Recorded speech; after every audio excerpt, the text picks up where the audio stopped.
welcome back to the Minimalist Educator podcast, the podcast that fits perfectly into your summer break. Over the next few weeks, the Minimalist Educator podcast is keeping it short and sweet. Just quick answers to the questions you've been wondering about.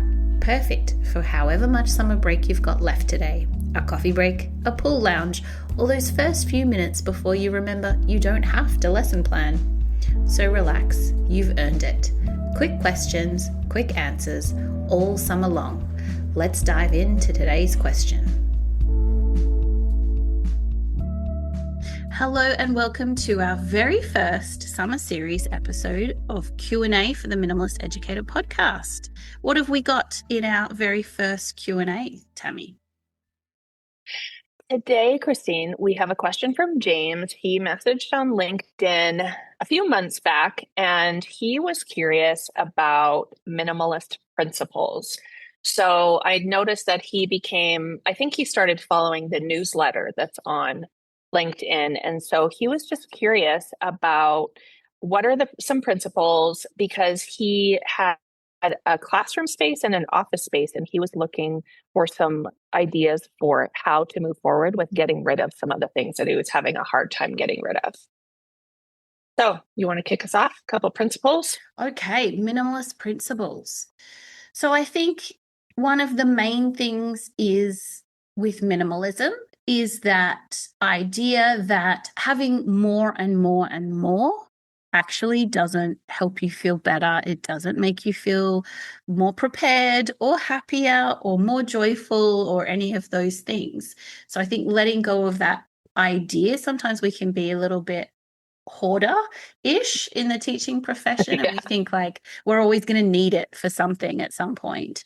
But I think that's the first thing to sort of embrace, is that idea of like, actually, this is not helping me. It's not helping my students. It's not increasing my professionalism in any way to be holding on to all of these things. So I think that's probably the first and foremost thing to kind of tackle. Yeah, it really does have to do with your mindset, right? Because it is like, once you can understand the idea that like, what is the value of this thing that's holding physical space, whether it's in your classroom, your bedroom, your office, kitchen, whatever, if you don't use it and it doesn't have some kind of even special sentimental value for you in the time, then you probably don't need it. And so like one of the things that I had mentioned to James was these things that you've already mentioned, but also just kind of look around and see what kind of just grabs you right away, that you can do some quick rids, like don't need this. It doesn't have to be a ton of things. It might just be one or two things. And I did mention too, because he said he had a lot of books. I'm like, oh yeah, books have special rules when it comes to minimalism, right? Because I mean, books are sources of knowledge and information for us. And a lot of times we do go back to books to, for research or read things again. And so books are hard, especially for educators, to declutter, I've noticed. But you can go through the same type of process. Like, is this a book that I'm going to read again? How much value did it add to my current knowledge base? Like, was it something that I need to go back to? So, similar type of process. But I think the main things there are, what adds value to the space that you're in?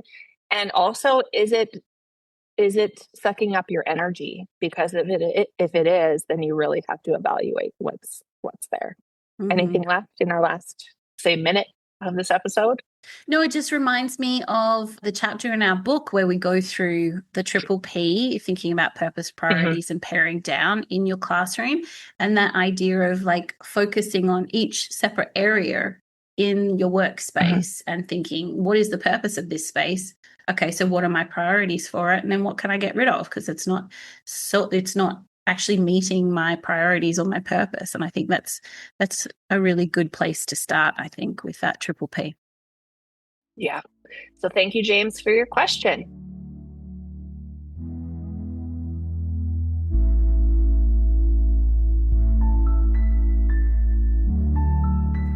And that's today's question answered.